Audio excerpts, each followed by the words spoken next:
Alam mo ba kung sinong kasapi ng Naik Military Agreement ang nag-akusa kay Andres Bonifacio na sinuhulan siya ng mga prayle upang magtatag ng katipunan? Ang tamang kasagutan ay si Severino de las Alas. Si Severino de las Alas ang gumawa ng mga maling akusasyon ukol kay Bonifacio. Sinabi niya na sinuhulan si Bonifacio ng mga prayle upang magbuo ng katipunan. Sinuhulan din ni Bonifacio ang mga Pilipino na maghimagsik sa kabila ng kawalan nila ng armas.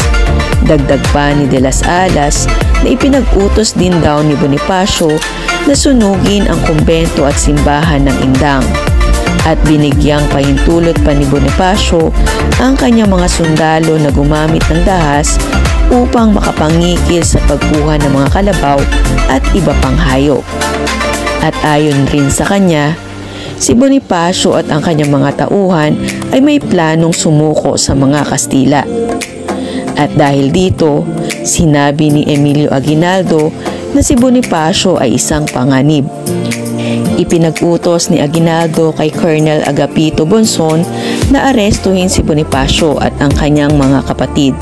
Sila ay sinampahan ng kasong sedisyon at pagtataksil sa ilalim ni General Mariano Noriel.